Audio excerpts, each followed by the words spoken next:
설계사의 역할은 무엇이냐? 통상적으로 설계 그러면 처음부터 끝이라고 말씀을 드렸지만은 그럼 그게 뭐냐라고는 사실 일반인들은 알기는 쉽진 않거든요. 그래서 그걸 구체적으로 제가 한번 나열해 볼게요. 설계사의 역할은 뭐냐? 해당 부지에 가장 효율적인 건축물을 제안할 수 있어야 돼요. 제안을 하는 것이 사실 중요한 건데 현실에서 사실 제안을 안 해요. 왜 그러냐면 건축주, 그러니까 시행사가 가지고 가요. 그 아이디어를 갖고 와서 여기서 이거 하려고 그러는데 이거 하면은 어느 정도 규모가 나오고 이렇게 얘기를 합니다. 그렇기 때문에 사실 제안을 하고 싶어도 별로 제안할 기회가 없는 거예요. 근데 정확하게 얘기하면 사실 제안하는 게 맞아요. 건축사가 A라는 상품을 얘기했다. 근데 제가 봤을 때는 이 A라는 것보다는 이 B라는 게 더 좋을 겁니다 라고 사실 제안할 수 있어야 되는데 이건 어떻게 보면 되게 이론적인 얘기예요. 왜냐면 업체에서 오다 따기 바쁘다 보니까는 제안할 엄두를 사실 못 내더라고. 그럼 그건 제안을 어디서 내냐? 아까 얘기하는 기획설계 같은 데서는 실제로 제안합니다. 저희가 예전에 한 두세 건 정도 기획설계를 해봤는데 우리는 A라는 상품으로 갔어요. 그래가지고 이거 하면 어떻습니까? 근데 그분이 그 현장을 다 돌아보고 A보다는 B가 낫더라고요. 해가지고 제안을 하더라고요. 그래서 B에 대해서 쭉 뽑아주는데 솔깃하더라고요. 그리고 거기에 대한 이제 규모가 나와서 디자인이 나오는데 이거는 무슨 유럽에 나오는 그런 건축물이 나오는 거예요. 근데 이게 비싸요.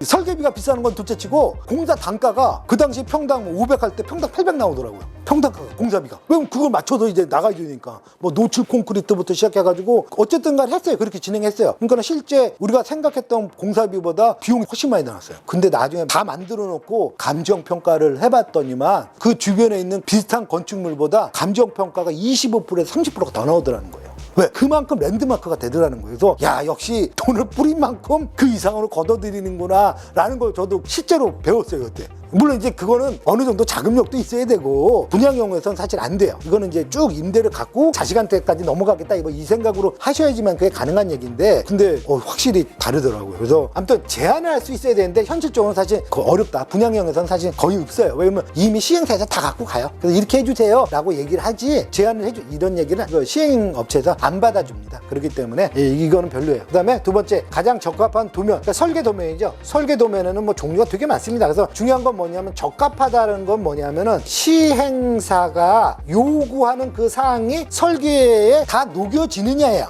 이게 사실 제일 중요한 거죠. 2번이 왜 그러냐면은 결국은 뭐냐면 도면에 나온 것대로 그걸 이제 CC 도면이라고 그러는데 이제 인허가 도면이 있고 인허가가 완료되면 그거에 대한 이제 CC 도면이 나오거든요. CC 도면을 통해 가지고 이제 공사를 하는 거예요. 시공을. 그러면 결국 시공업체는 이 CC 도면만을 갖고도 공사를 하는 거예요. 그런데 여기에 이 시행사가 요구했던 게 안 들어간다 라고 하면 이거 나중에 큰 문제가 대형 사고가 터지는 거예요. 그러면 지어보니까 내가 요구했던 게 안 들어갔어. 이제 문제가 돼버리는 거예요. 그렇기 때문에 반드시 시행사는 설계업체한테 뭐뭐를 해달라고 제시를 하면 반드시 그게 설계에 포함이 됐는지를 확인을 꼭 하셔야 돼요. 확인을. 왜 그러면 요구하는 게 많으면 설계사가 이제 깜빡하는 경우가 많이 벌어져요. 왜 그러면 우리 것만 하는 게 아니라고 분명히 말씀드렸죠. 다른 것도 막 하고 이러다 보니까 막 헷갈리는 거야. 그래가지고 나중에 요구하는데 뭐 A를 요구했는데 갑자기 A 다시가 들어가 있고 막 이러는 경우도 있어요. 그렇게 하면 반드시 그 설계업체에 반영됐는지 확인을 해주셔야 돼요. 이게 어떻게 보면 이제 커뮤니케이션의 문제입니다. 이게. 그래서 원활하게 커뮤니케이션 돼 있으면은 제가 요구하는 거 언제까지 가능하겠습니까? 그럼 뭐 다음 주까지 며칠까지 가능합니다. 가능한 거에 대해서 피드백을 주십시오. 그럼 피드백을 받아가지고 확인을 해야 돼요. 이 입으로만 하지 마시고 서류에다 다 구체적으로 작성을 해서 요구를 하는 거예요. 그리고 나서 그래서 포함된 걸 확인해야 돼요. 그러니까 이런 작업을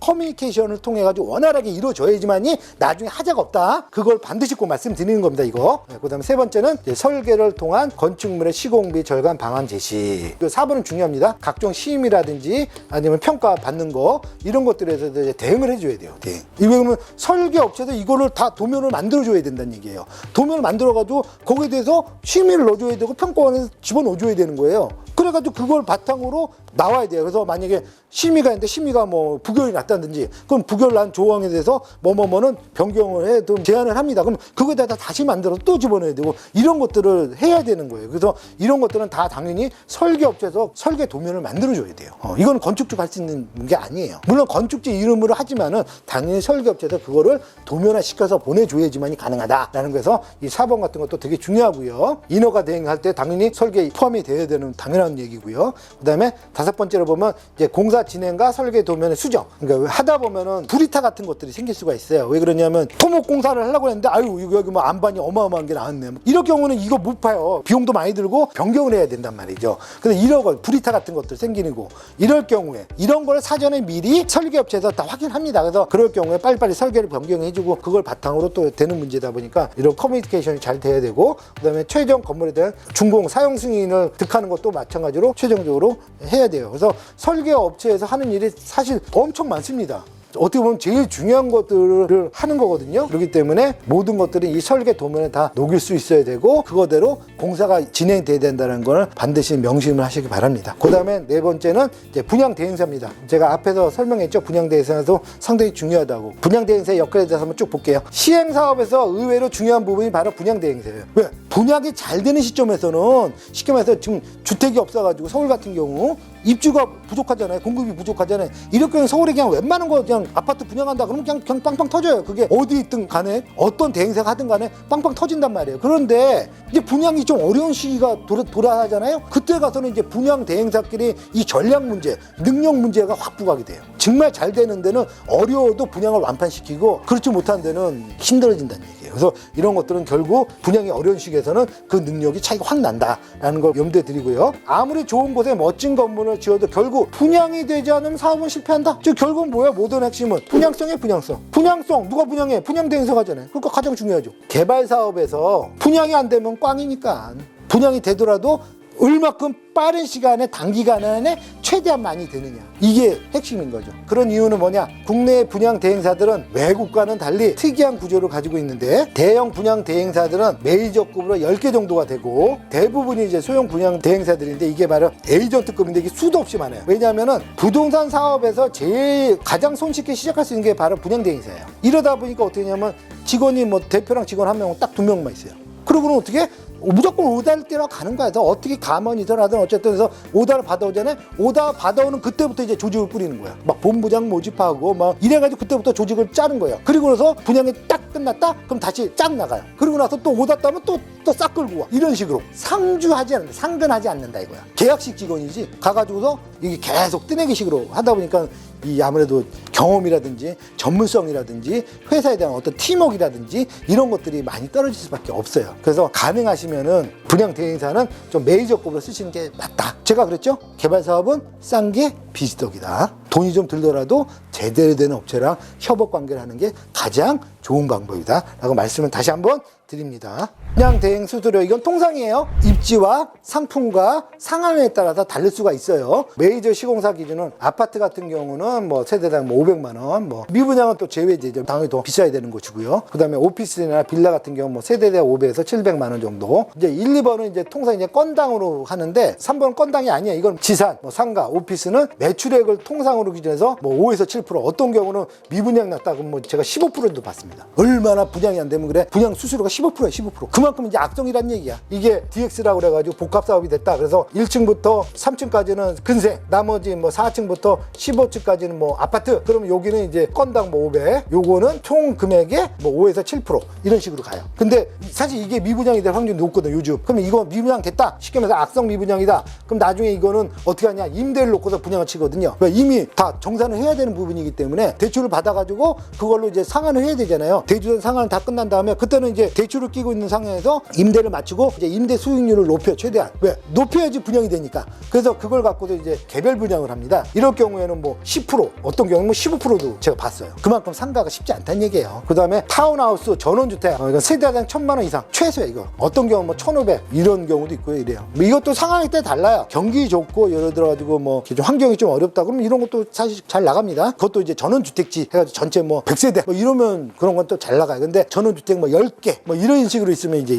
왜 그런 기반 시설이 부족하다 보니까는 수요들이 잘 안 붙거든요. 그러니까 그런 거를 분양하기에는 참 힘들죠. 그래서 이런 거 갖고 분양 대행사 찾아가잖아요. 그럼 분양 대행사도 싫어해요. 왜 그러면 그 사람들도 힘든 거야. 이게 분양하기가 모든 상품이 다 분양 대행사 받아주는 것도 아니에요. 그렇기 때문에 이런 것들은 만약에 분양 대행사가 안 받아준다 그럼 진짜 골치 아프죠. 정 안 되면 부동산에도 막 뿌리고 이런 식으로 많이 합니다. 그래서 이건 그냥 통상이에요. 입지별로, 상품별로, 상황별로 다 달라요.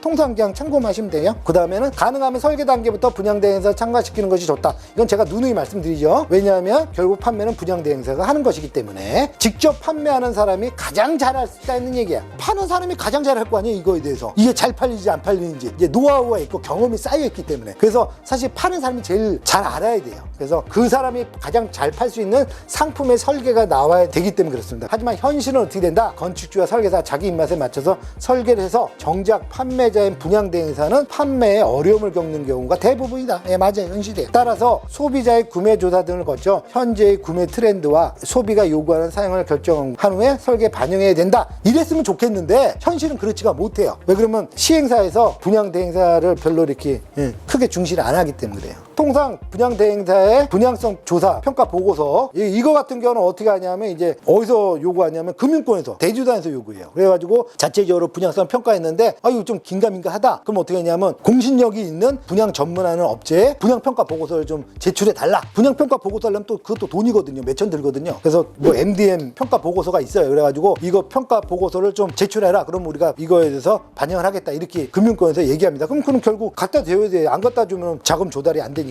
그 다음에 분양 전략 계획서를 요청한다. 뭐 예산, 목표 분양률, 주변 시세 뭐 어쩌고저쩌고를 구체적으로 명시돼야 한다. 그 다음에 중요한 것은 분양 목표 수익률을 잡고 그 이상의 수익이 발생하면 모든 마케팅 비용, 그러니까 광고하고 마케팅 비용을 모두 단기간의 목표를 달성해야 된다. 이래서 이걸 뭐라고 그런다? 벌떼 분양이다. 이렇게 표현을 하는 거예요. 여러분들 많이 보셨죠? 어디 뭐 벌떼 분양, 뭐 진짜 벌떼 분양할 때는 어떻게 하냐? 분양 대행사 한 200명, 300명을 뽑아요. 그 사람들은 한 3개월 안에 그냥 엄청나게 쏟아붓는다. 그래서 그걸 이제 통칭 이제 벌떼 분양이라고 표현을 합니다. 근데 또 그렇게 하면 또 효과는 또 나와요, 실제로. 어떻게 보면 분양 대행에 관련된 수수료, 광고, 마케팅 비용 이런 것들을 그냥 단기간 안에 그냥 쏟아가지고 최대한의 효과를 발휘하는 거. 이걸 바로 뭐라 한다? 벌떼 분양한다. 그래서 이런 것들도 당연히 써야 될 상황이 있다라는 걸 말씀을 드립니다. 분양성 평가 보고서에는 뭐가 들어가냐? 분양성 조사 보고서, 평가 보고서 뭐 같은 얘기예요. 대표적인 게 이제 MDM 분양 평가 보고서. 이게 이제 좀 유명한데 금융권에서 좀 정확하게 잘 나오질 않는다. 그러면 이제 이런 걸 좀 제시해 달라고 이제 대주단에서 얘기를 합니다. 그럼 갖다 줘야 돼요. 안 갖다 주면 아예 그냥 심의를 통과를 못 하기 때문에 이 분양성 평가 보고서에는 뭐가 들어가야 되냐? 당연히 주변에 시세가 있어야 되고요. 그다음에 건축물에 대한 동향들이 있어야 되고 트렌드죠, 트렌드. 주변의 인구 뭐 기타 상하에 따른 분양가, 임대가의 추세. 작년에 얼마에 어디서 분양을 했는데 완판이 됐다. 그런데 거기에 임대가가 얼마 정도 수준이고 공급이 어느 정도가 됐고 향후에 여기가 인구가 늘어난 만큼 당연히 공급은 부족해서 분양이 되면 얼마가 된다. 뭐 이런 것들. 그걸 바탕으로 예상 분양가는 얼마 정도가 되고 임대가가 얼마에서 수익률이 얼마큼 나온다. 그래서 당연히 실수요자뿐만 아니라 투자자들까지 유입할 수 있다. 그거에 대한 근거라는 건 대부분 이제 뭐냐면 분양한 사례들을 바탕으로 이제 근거를 나오는 거예요. 그다음에 그랬을 때 타당성은 몇 프로 구간이다. 기존에 평당 뭐 5천에 분양을 했는데 여기가 완판을 쳤다. 근데 이게 A 업체는 그렇고 B 업체는 평당 6천에 했는데 지금 뭐 80% 분양이다. 그러면 어떻게 해요? 결국 A와 B하고 중간 사이에 잡아야겠죠. 이런 식으로 근거를 제시하고 거기에 대한 타당성 있는 걸 제시하는 거. 이게 바로 뭐다? 분양성 평가 보고서에 선입되는 그런 내용들입니다. 그래서 이런 걸 그냥 참고적으로 알고 계십시오. 예.